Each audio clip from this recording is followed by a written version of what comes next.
So if you imagine a world 5 or 6 years from now in which everybody is now Medicare or less in payments, you have some idea of the challenge providers are going to face.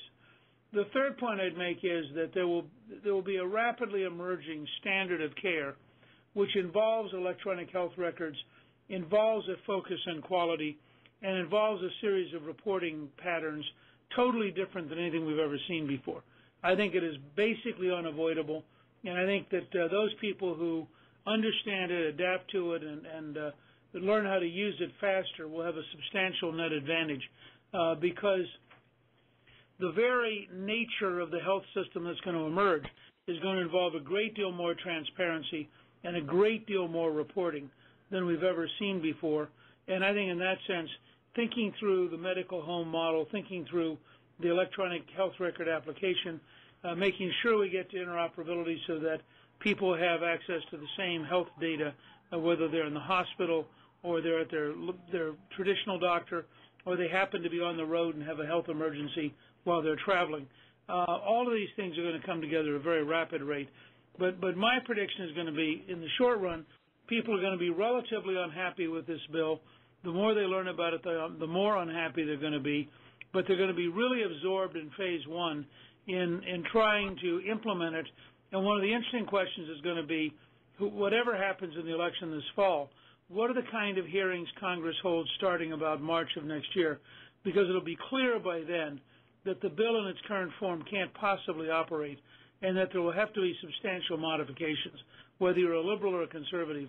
Just the sheer complexity of the bill and the second and third order effects of the bill are going to lead to a demand for hearings and a demand for revisions probably as early as next spring.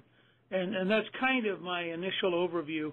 But as you could see, I mean, what David laid out for you is just an enormously complex, massive effort to rethink and reform 20% of the economy.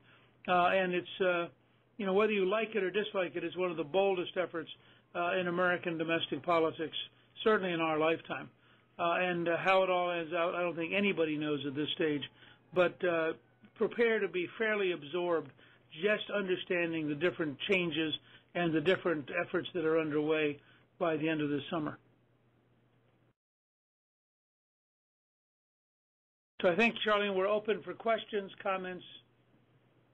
Okay, I'm back online. Yes, thank you very much. I hope the audience kind of got the broad view. I think we provided a lot of content, so we're now open for questions. Nikki, do you have some coming in?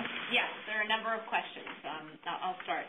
Okay, this first one is probably for you, David, or anyone else, any of the other speakers who could comment. Could you describe a typical Cadillac plan, and who is paying the tax on that plan? Is it the individual, the health plan, or the employer? Very good question. A typical Cadillac plan or high-value health plan hits a number of different constituencies at this point. Typically, though, unions and organized labor have been the ones that enjoy what are now called Cadillac plans, which are health insurance policies that cover virtually anything and everything and have very little out-of-pocket expenses for the member. So, for instance, in lieu of wages and collective bargaining, many organized labor movements will negotiate for high-value health plans or Cadillac plans, which is just a form of a benefit concession. So you'll see lots of unions that have very, very high value plans, but don't pay into them. I grew up in Michigan, so I know the auto industry very well. The United Auto Workers has one of these plans.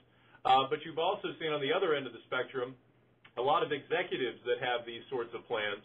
In fact, the most notorious, I think that's the appropriate word, in the debate was a Goldman Sachs executive who had a Cadillac plan that was valued at $43,000 just for his family. And again, that covered basically anything and everything with very little out-of-pocket expense for himself. So the way the law is written, it's trying to reduce the demand for these kinds of all-inclusive